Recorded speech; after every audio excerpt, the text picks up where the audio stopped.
So it's no surprise a guy that's 6'4", well over 400 pounds would get picked up by the WWF. I mean, here you got Batista, right? You got Drax the Destroyer in the cage, and he's already jacked as shit. How, as the WWF promoter, how as Vince McMahon, are you going to find somebody that can make your biggest freak shows, the guys on all the steroids, the guys with traps up to their ears? How do you find someone that makes them look realistically terrified? Right here, oh, he's coming up.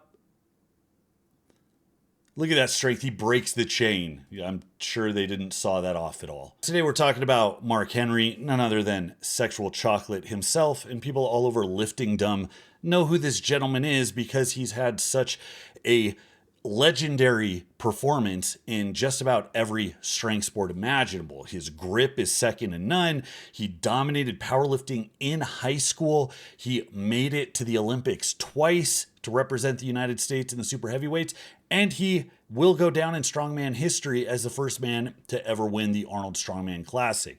So we're going to look at this man's feats. We're going to critique. We're going to gasp in awe. We're going to look in the mirror and ask, why do we even lift weights? We're going to do it all. So let's get into it. Guys, I know you like free stuff, so hit the link below. You're going to get some free goodies. I'm giving away my programs absolutely free. You don't even have to buy my book. I mean, you can if you want to, but I'm giving you the programs. Just hit the link below. There's also a free recovery diagnostic tool that is going to help you get a handle on your lifts and your recovery. It's unlike anything I've seen anybody else put together. I'm giving it to you absolutely free. Also, while you're at it, consider joining my online barbell club. Lifting should not be a lonely endeavor, so if you are a garage gym warrior, join our community of other barbell weirdos so that we can work together to put our head down and just barrel through plateaus. I'm commenting daily. I'm updating coursework weekly. I'm giving live calls weekly. You can use it as group coaching. You can use it for motivation. You can use it for education.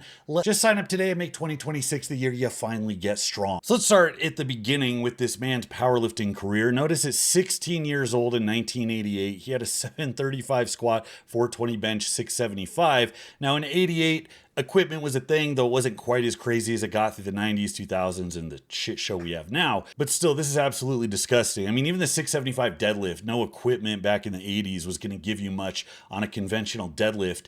And for him to do that at 16 years old is insane. So legend Terry Todd, who was like at the first powerlifting meet in 1964, he's the guy that ended up running the Arnold Strongman Classic.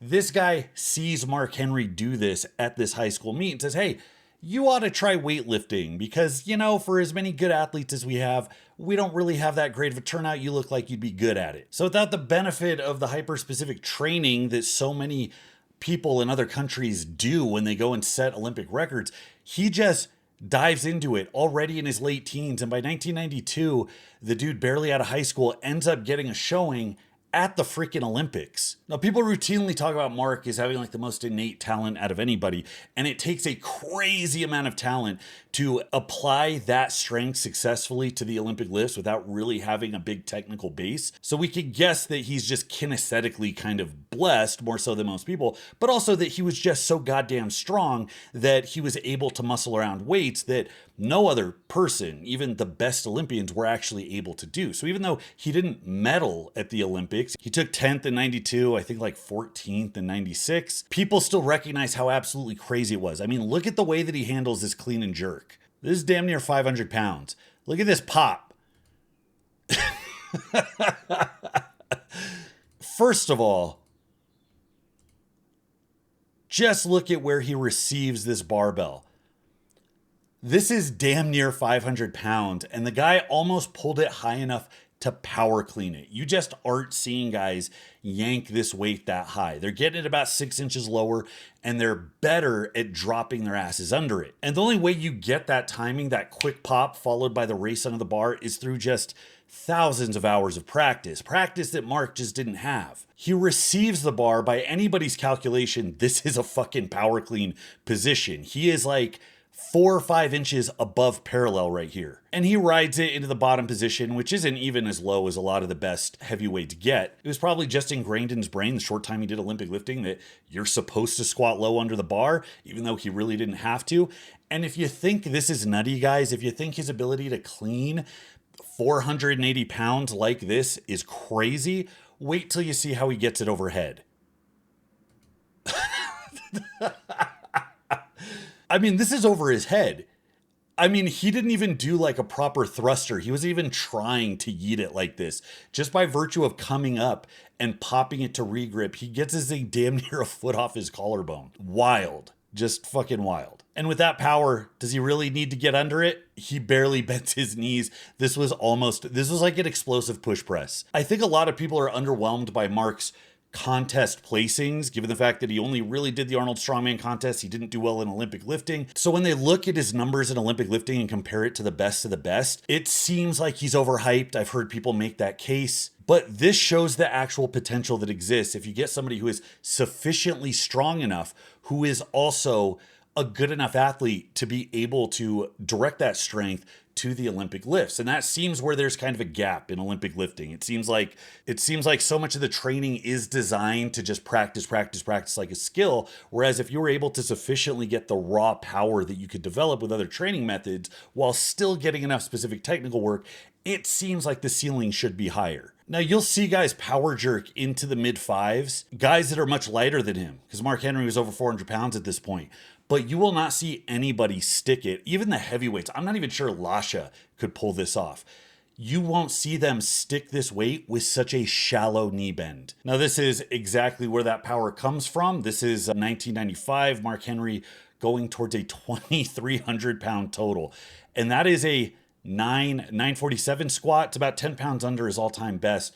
But it also stands out. This was in the era of equipped lifting. Throughout the 70s and 80s, guys would start using suits. There was no separate raw division.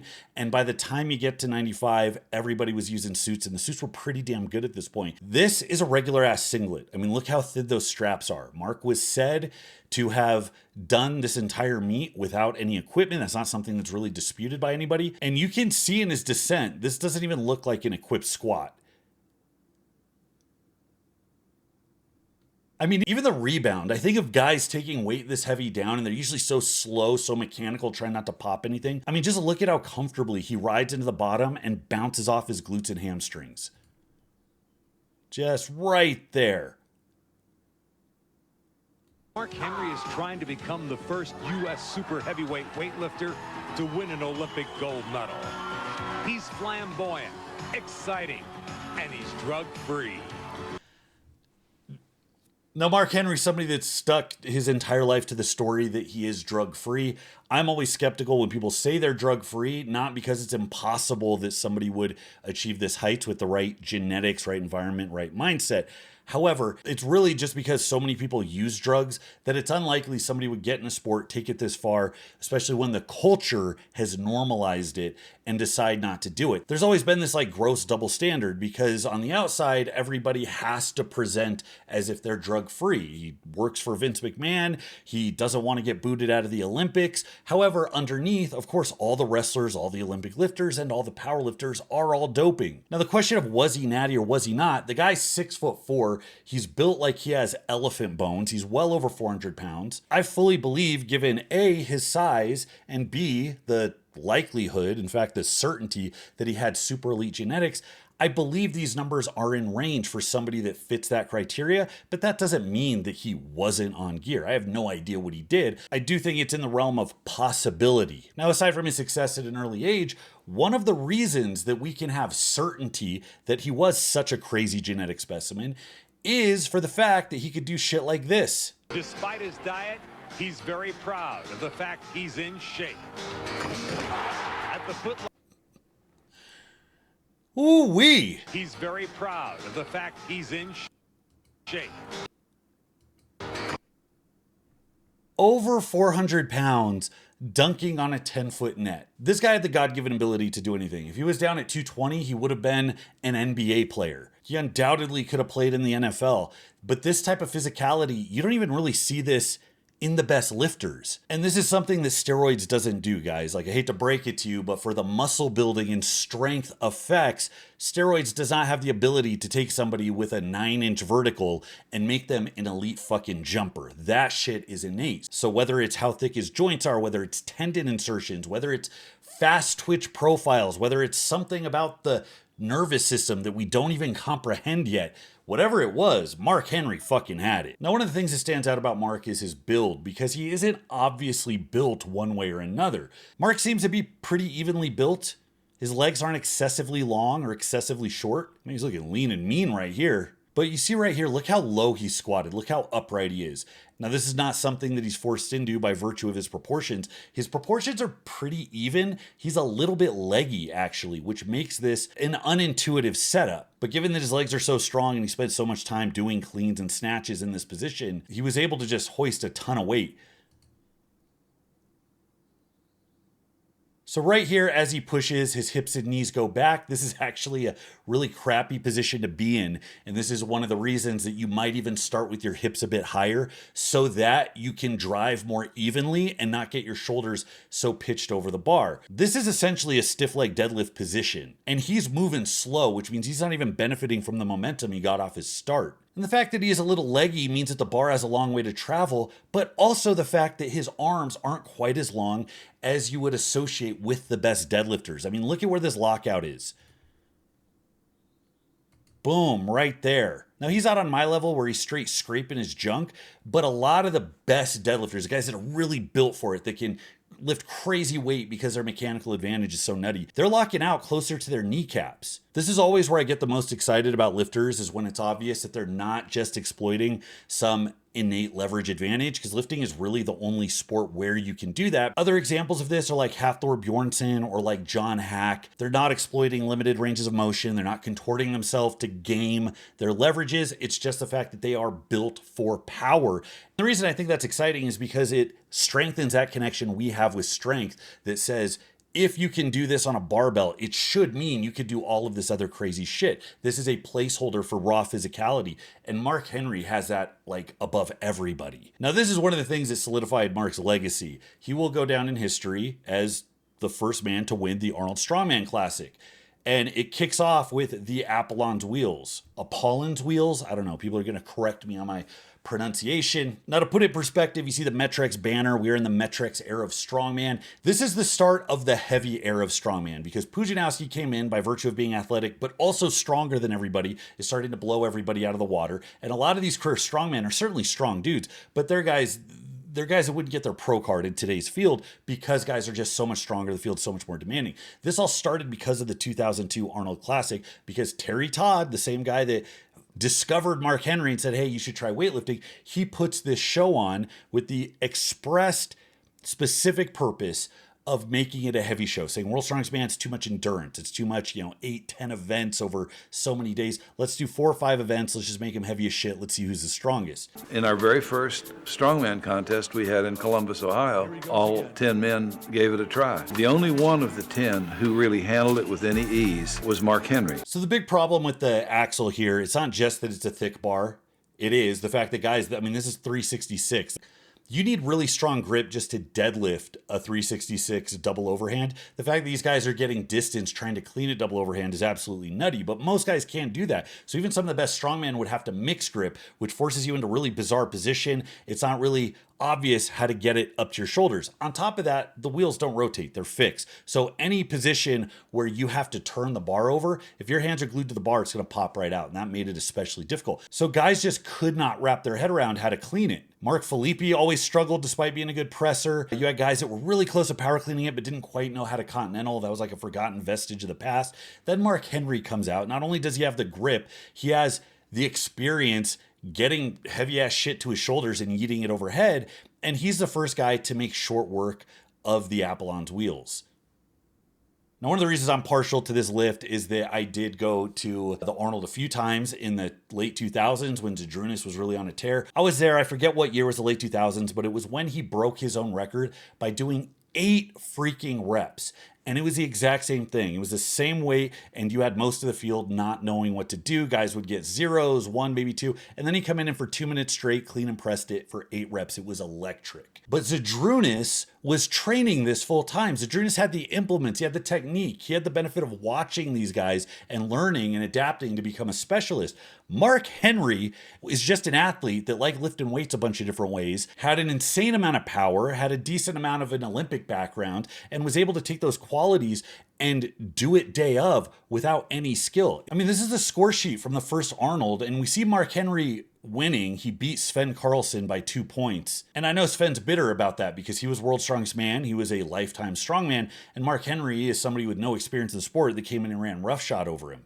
But a testament to the power, they had a max deadlift from the ground, and it topped out at 401 kilograms. It's like a little over 880. And here they had invited Andy Bolton and Brad Gillingham, both well-known powerlifters, as kind of an exhibition. Let's see what the powerlifters can do, which they've been known to do over the years. Andy Bolton is the first guy to deadlift 1,000 pounds in a powerlifting meet. He did it equipped. He did it in a suit, but it was conventional. The suit doesn't give you a ton. So in this show, the plates topped out at 400 kilograms. So they said, okay, if you can lift it, do it for reps. That'll determine placings. So Andy Bolton gets 880 plus for 3 freaking reps. Mark Henry did 2. He took second place in that event. And then you go all the way down to Sven Karlsson in third place, who was only successful with a 775. Now, the last thing that Mark Henry is known for was having incredible grip strength, which stands out because he was never really a grip guy. I haven't seen mention that this is something he focused on, or it was, he was like one of the guys from like Diesel Crew in his garage just doing pinch gripping and hub lifts all day. It's something that seemed to develop as just a byproduct of his regular strength training. So here he attempts to lift the inch dumbbell. And for those of you guys that don't know, the inch dumbbell, he's not just trying to lift it, he's trying to high pull it. It's just over 170 pounds and the handle is super fat, but it's also offset. So your hand's really open like this and it feels like it's going to roll out. It's actually very difficult to simulate even training it because it's not enough to have a thick handle. It has to be an offset center of mass that's trying to roll out. So your thumb has to be crazy strong to keep it from doing that. So if you can lift, if you can pick up the inch dumbbell, you've got a strong set of mitts. Well, Mark wasn't really satisfied to do that. He had to get in front of a bunch of old codgers and just cuck the hell out of them by doing this in front of their wives. I mean, the grip to be able to hold it and sustain it while you pop, the leg hip back strength to be able to clean a 170 plus dumbbell anyways, and then to support it as it got unruly and pop it overhead. Like the number of different qualities you need to have in your back pocket to do this is just absolutely absurd. Now, the other thing that makes his Arnold Classic performance so absolutely bonkers is the fact that he was not training specifically for strength. He had had his run at powerlifting and Olympic lifting up through 95. And after that, he would start his tour as Sexual Chocolate. And I had so much fun doing that. And I had to convince Vince that and D-Lo was like, they're not going to let you say that on TV. And I'm like, yeah, they are, man. Like, watch, we're going to do it. And Vince said, you're the only person I ever met in my life that wants to lose. Like, what do you mean? You don't need to win. I was like, because the whole point of the character is he gets distracted by the ladies. He gets distracted by the moment. And then they put, like, once he saw how successful it was the first 2 or 3 times we tried it, and he would laugh his ass off. And I was like, I want to play a character that is distracted, that just loves the ladies and is funny. And Vince was like, man, we put too much money into you to make you a comedic act. But he finally gave in. And for all that, I don't really know what to credit his strength to. Normally, I would be doing a deep dive of training protocols, but there isn't a whole lot out there about the way that he lifted. However, when I see somebody who's 6'4", 400 pounds, and in high school, they're setting powerlifting records, taking second to greats like Kurt Karwoski, I'm thinking it's probably a lot to do with talent in addition to the effort and consistency of his training. I'm less inclined to believe that specific methods mattered for the creation of one Mark Henry.